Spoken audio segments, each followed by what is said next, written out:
Okay, let's start by writing the given. So, F1 is 30. 30 ba? 40. Oh, sorry, 40. F1 ay 40 Newton. F2 ay 20 Newton.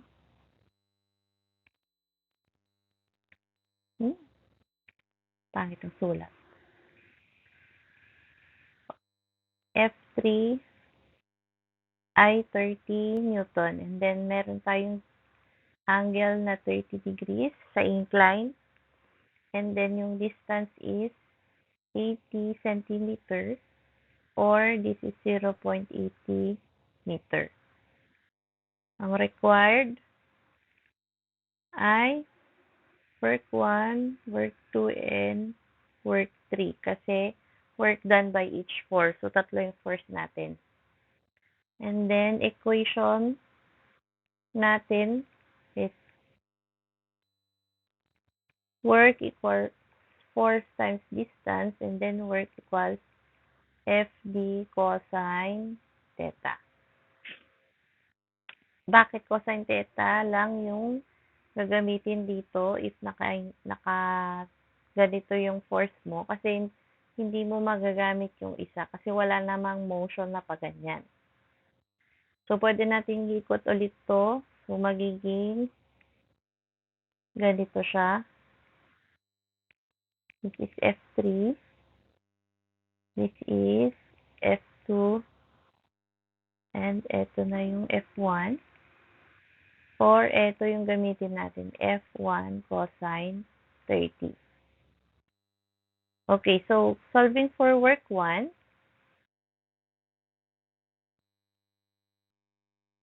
Or si F1. Since ito na siya, hindi na tayo gagamit ng FD cosine theta. So, ang work 1 natin ay F1 cosine 30 times the distance. Okay.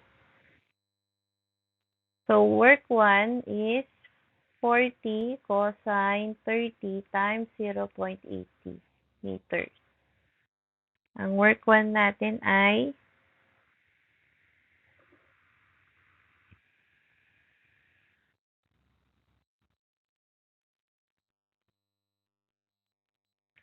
27.71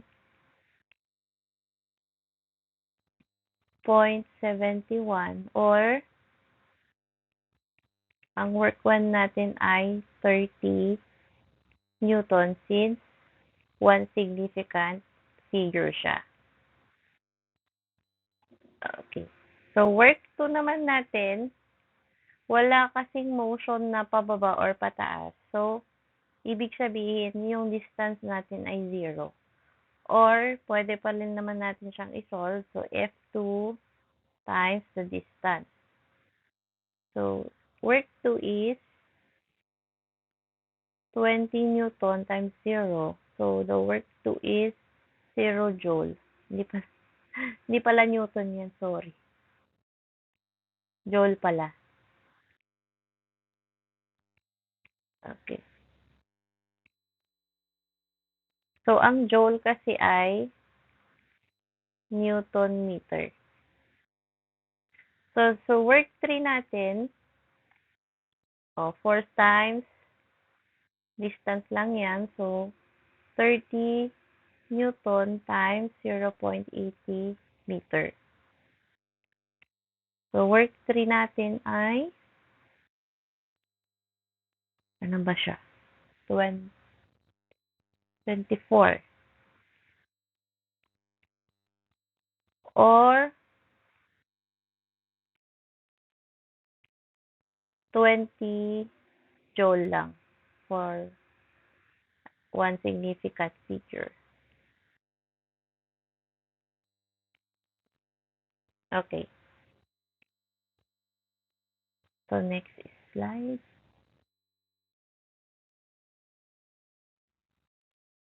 Okay. For next slide, ang given natin ay the force, which is 1.50 Newton. Mass is 0.20 kilogram. And then yung distance natin ay 30 centimeter or 0.30 meters. So, ang tinatanong dito is how fast is the cart going after acceleration from rest? So, ibig sabihin, meron tayong initial velocity which is 0. Kasi from rest siya nag-start siya from 0 meter per second. And then, ang required is the final velocity or final velocity kasi ang tinatanong is how fast. Okay, ang unang-unang nating gagawin dito is to solve for the work done by the so ang equation natin pala is work equals force times distance. And then, meron din siyang net work is equal to delta KE. Oh. Si delta KE ay kinetic energy final minus kinetic energy initial. Okay, this is 1/2 mvf square minus 1/2 mvi square. Since, okay, so let's solve. So the work is force times distance. This is 1.50 Newton times 0.30 meter. So, ang net na work natin is 0.45 joule. Okay. So, eto, since 0 yung initial velocity natin, pwede na tong maging 0. So, ang i-equate na lang natin dito is eto. So, W net is 1/2 mvf square. So, let's multiply both sides by 2 para mawala yung 1/2. So, 2 W net is equal to mvf squared. So, pwede ulit natin siyang multiply sa 1 over m para yung mass natin mapunta sa kabila para vf square na lang yung matira. So, 2 times the work over m is equal to vf square. So, para mas okay, exchange natin sila. So, vf is equal to, para matanggal yung square, lagyan na natin siya ng square root. So, 2 W net over m. So, this is equal to square root of 2 times 0.45 joule over, ano yung mass? So, 0.20 kilogram.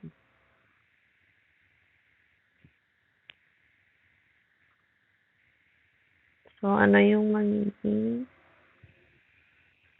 final velocity natin is 2.12 meter per second. Or, the final velocity is 2 meter per second following yung least significant figures.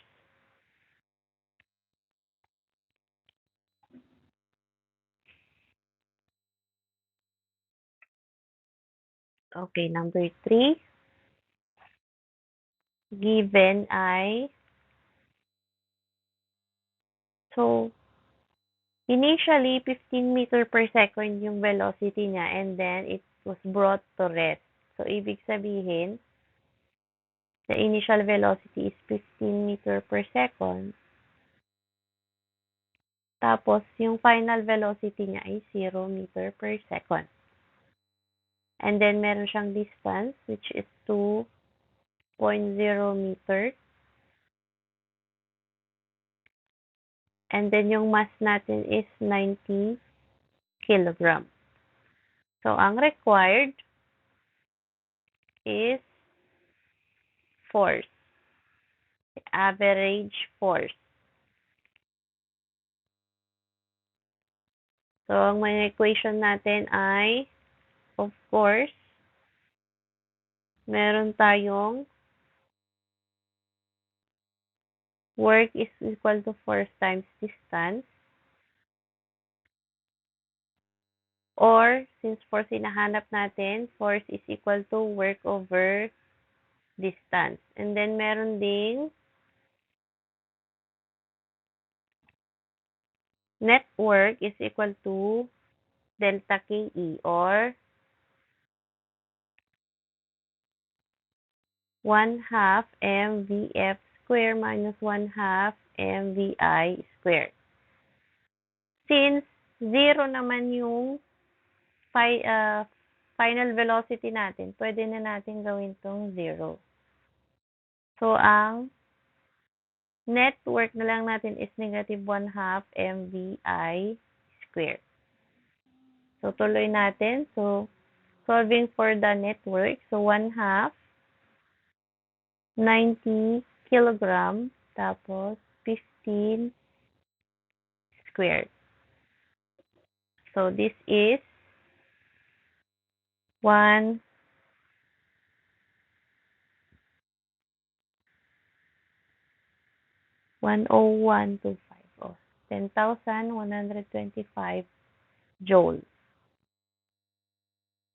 Ayan na yung network natin. And then, we will solve for the force. So, force is equal to the network over the distance. So, force is 10125 joule over 2.0 meter. So, ang force natin is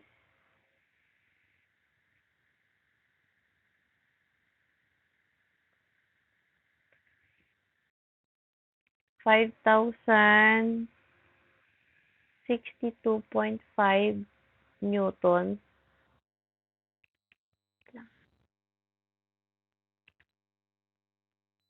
Or, if i-follow natin yung least significant figures, magiging 5,000 Newton na lang siya. Okay.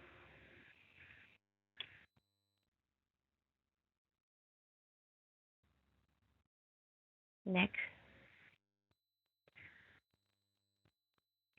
So, eto naman, ang given ay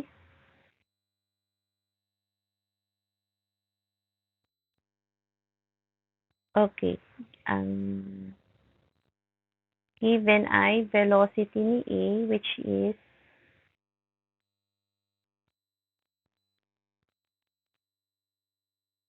200 centimeter per second, or this is 2 meter per second. And then, merong height sa A, which is 80 centimeter or 0.80 meter. And then, height sa B, this is 0 meter. And then, height sa C is 50 centimeter or 0.50 meter. Tapos, ang tinatanong is, what will be the speed at point B and point C? So, V, B, and VC.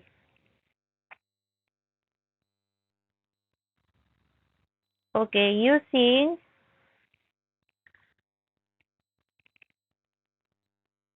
the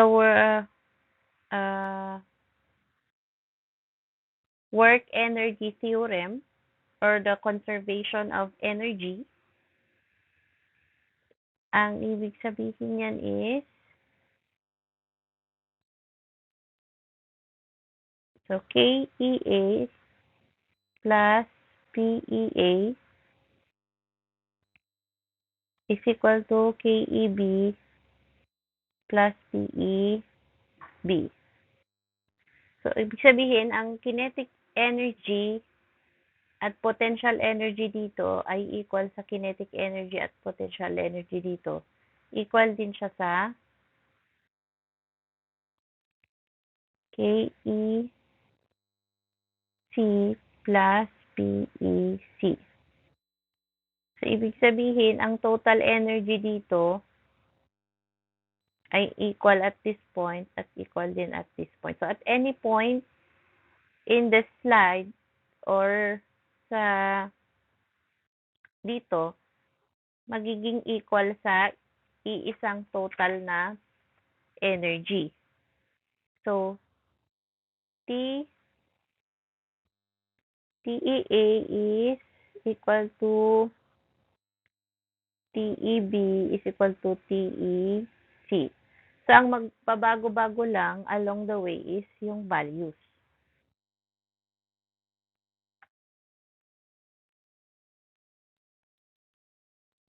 So, for this, solving for letter A, so B lang yung i-involve natin. So, KEA plus PEA is equal to KEB plus PEB. Okay, so KEA is 1/2 MVA square. Tapos PEA is MGHA. So KEB is 1/2 MVB square plus MGHB. Since si HB natin or height TB ay 0, magsi-0 na lang lahat yan. Agad-agad. And then, lahat yan, meron siyang mass.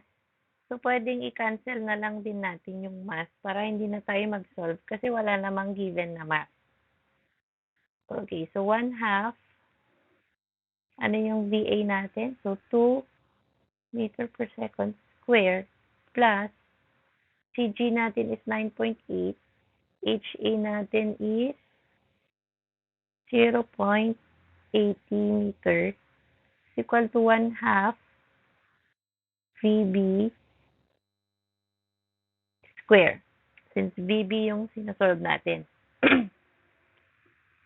Okay, so 9.8 times 0.8. Okay, so this is 2 square 4 over 2. So 2 plus 7.84 is equal to 1/2 VB square. So, pwede nating mag-multiply ng 2 on both sides. So, 2 plus 7.84, that is 9.84 times 2. So, 19.68 equals VB square. So, VB is square root of 19.68. This is equal to 4.43 or 4.44 meter per second. Since 1 lang yung significant figure natin, so VB is equal to 4 meter per second. Ito na yung final na sagot natin. Since, okay, ito na yung VB, so, pwede ko na siguro i-erase muna to para may space. Okay, so,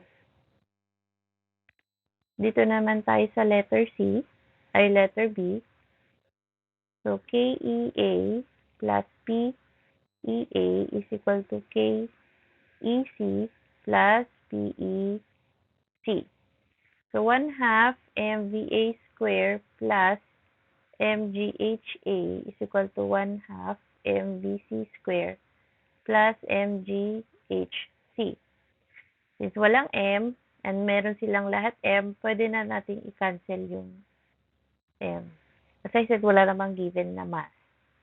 Kesa isolve pa natin, so, ganyan na lang. So, 1 half times 2 square plus 9.8 times 0.8 is equal to 1 half BC square plus 9.8 times 0.5 meters.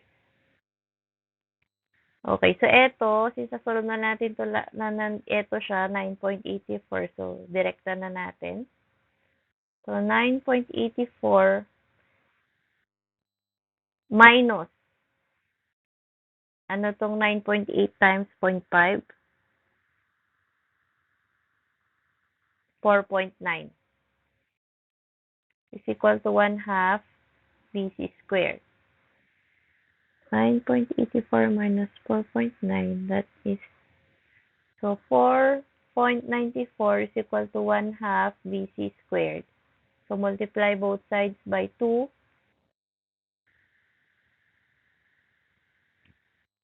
So, VC square equals 9.88. Or, diretso na natin, square root of 9.88. This is 3.14 meter per second, or VC is 3 meter per second. Okay. Next problem.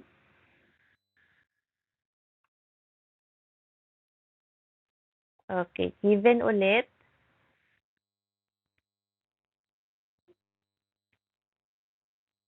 Mass is 1,200 kilograms. So, yung speed natin is 25 meter per second. And then the time is 8.0 seconds. So, average power yung required.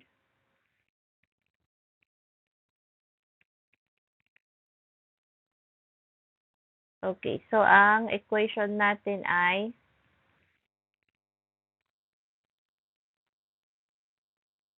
power is equal to work over time, and then work is equal to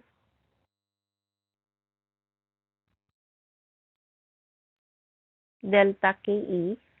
So, since wala naman siyang, meron siyang from rest. So, this is final. So, meron siyang initial velocity, which is 0 meter per second. So, ang work natin is KE final minus KE initial. Since 0 naman yan, so magzi-0 na rin to. So, power then is, substitute natin yung work dyan. So, delta KE over time. So, power is 1 half MVF square over time. So, tuloy natin dito. So, power is 1 half 1,200 kilogram. Tapos, 25 square natin to. Pangit ng sulat. All over 8.0 seconds. So, power is 600 times 25 square over 8. This is, ano to?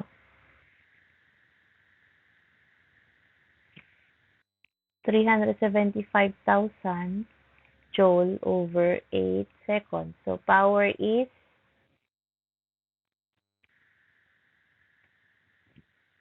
46,875 watts.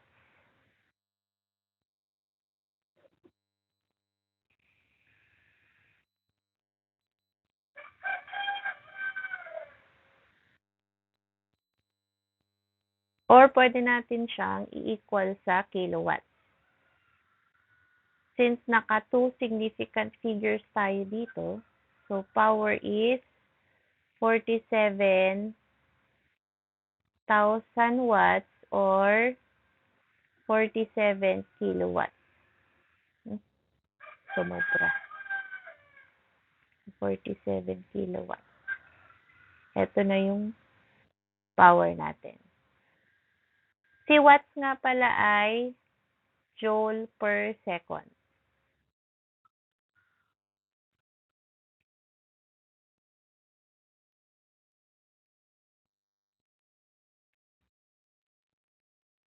Okay, number 6, given the height, which is 20 meters, and then the volume, which is 5.0 cubic meter of water. So, meron ditong statement na 1 cubic meter of water has a mass of 1,000 kilograms. So, solving for the mass, so 5.0 cubic meter of water times 1 cubic meter of water is equal to 1,000 kilograms. So, cancel that. So, ang mass natin ay 5,000 kilograms. And then, ang required ay work against gravity. So, ang work against gravity, that is the potential energy. So, work is, ano ba yung formula ng potential energy? mgh. So, ang work natin ay 5,000 kilogram times 9.8 meter per second square times 20 meters. So, ang work natin ay 980,000 joules. Or since one significant figure to, kasi meron naman ditong 1,000 kilograms. So, ang magiging work natin ay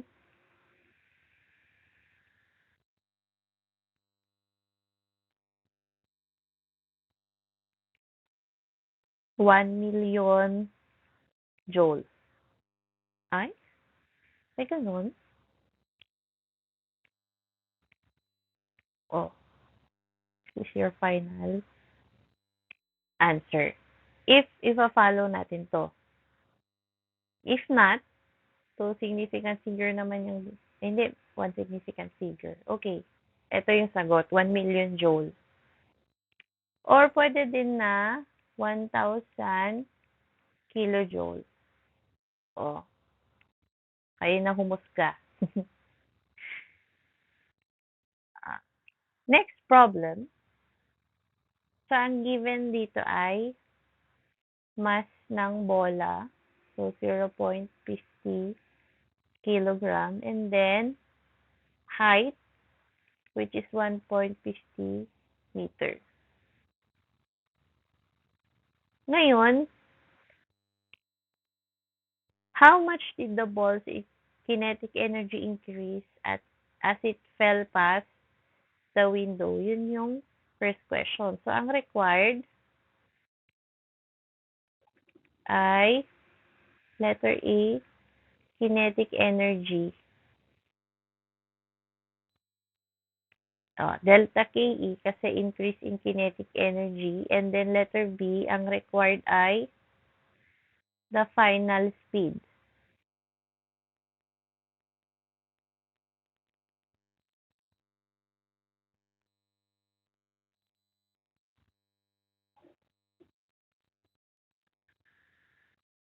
Okay. So, si letter A, ang kinetic energy niya dyan ay may involvement ng gravity. So, letter A,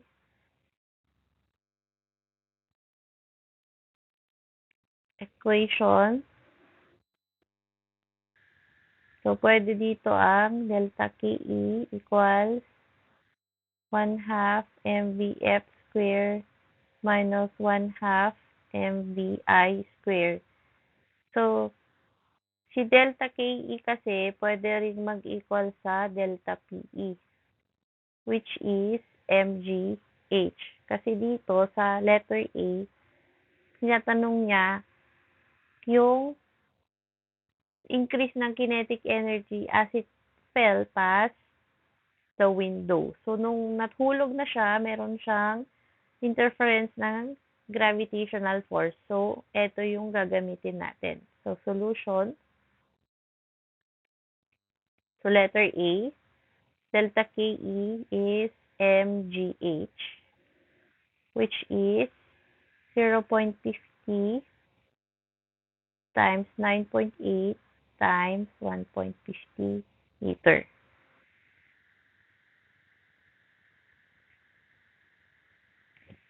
So, ang delta KE natin ngayon is 7.35.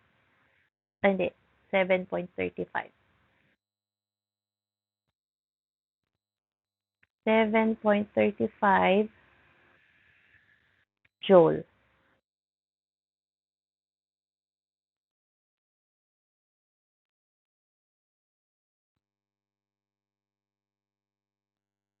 So, since dalawa ang significant figure, delta KE, pwede natin gawin itong 7.4 joule.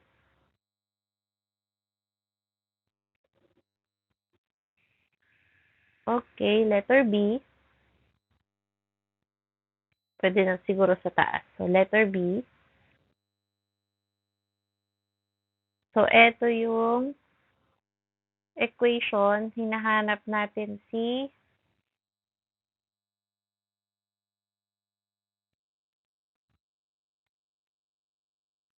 final velocity. So, pwede natin i-transpose to sa kabila. So, delta KE may plus 1/2 mvi square is equal to square yan. Pangit ng sulat. 1/2 mvf squared. So, since si delta KE ay mgh din, so pwede nating ilagay mgh plus 1/2 mvi square is equal to 1/2 mvf square.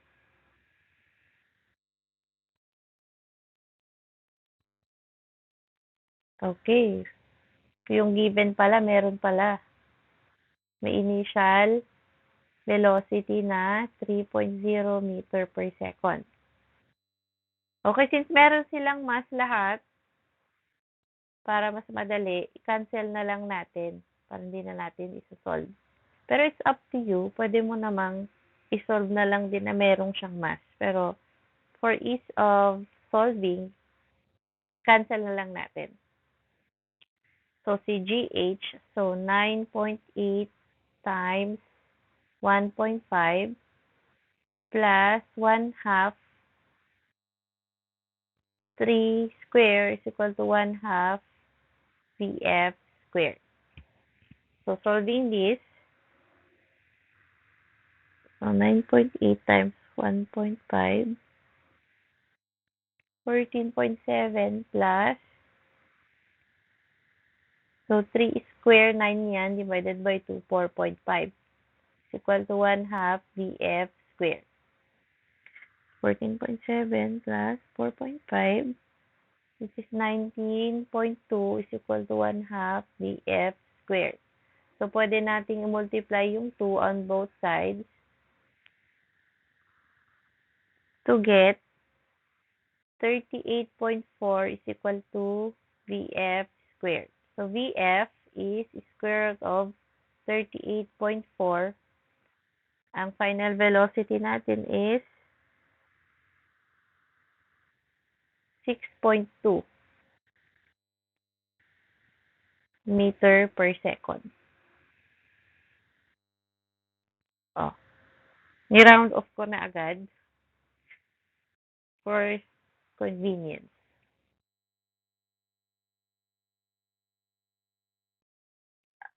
Next. Given is the mass, which is 150 kilogram, and then the height, which is 20 meters, and then the time na 60.0 seconds. So what is power in horsepower?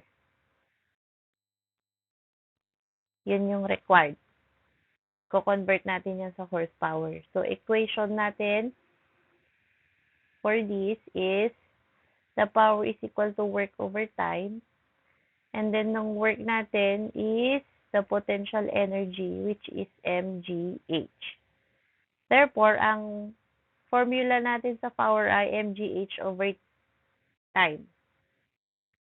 So, solving 150 kilogram times 9.8 times 20 over 60 seconds.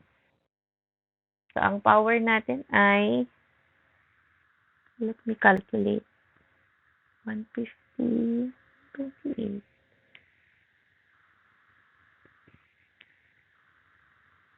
So, 490 watts. So, ang tinatanong kasi is horsepower. So, i-convert natin yan. So, 490 watts is equal to, times 1 horsepower is equal to 746 watts. So, para mag-cancel out. So, the power is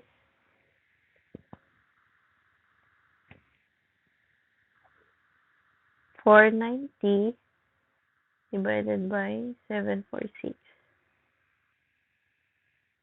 So, ang power natin ay 0.6568 horsepower. So, follow natin yung significant figure. One significant figure yung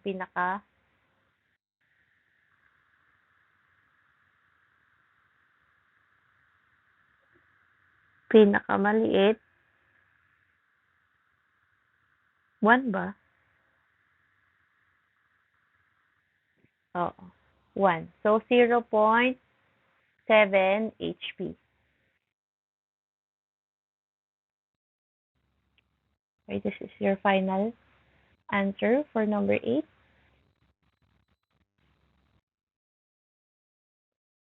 Okay. Last item. So, ang mga given ay mass, which is 1,200 kilogram.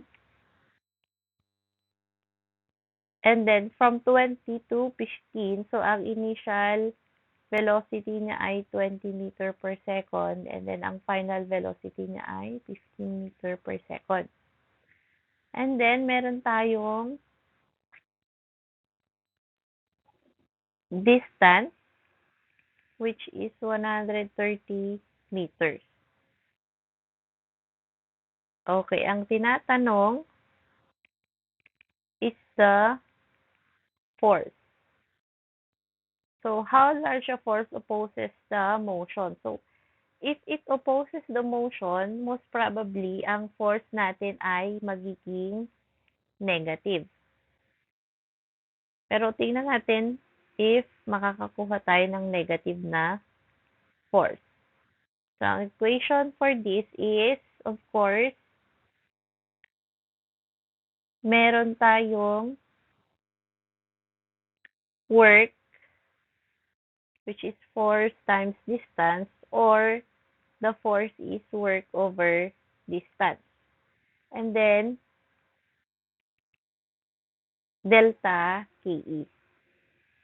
Or 1/2 mvf square minus 1/2 mvi square.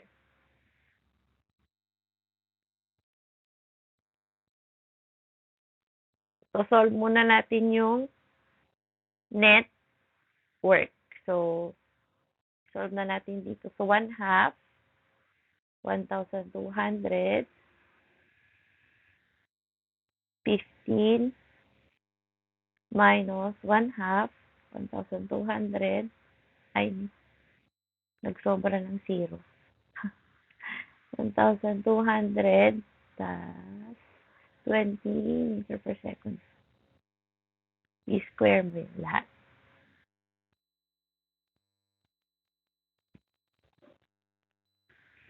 So, the net worth is, Diyos ko, mahaba to.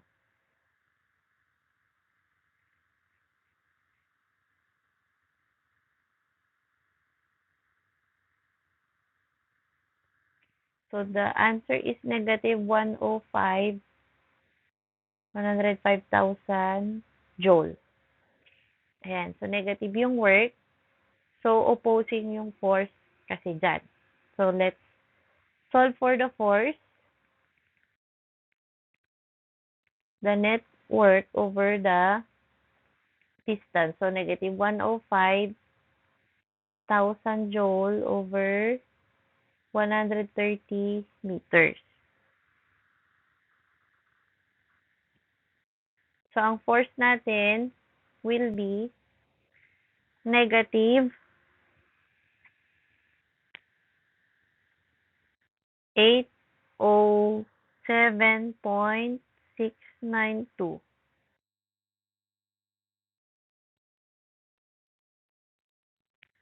So, following the significant figure, so,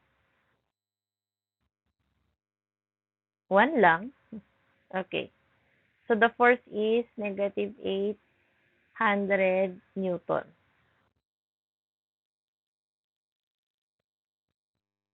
So, it means the force is opposing the motion kasi negative yung nakuha natin.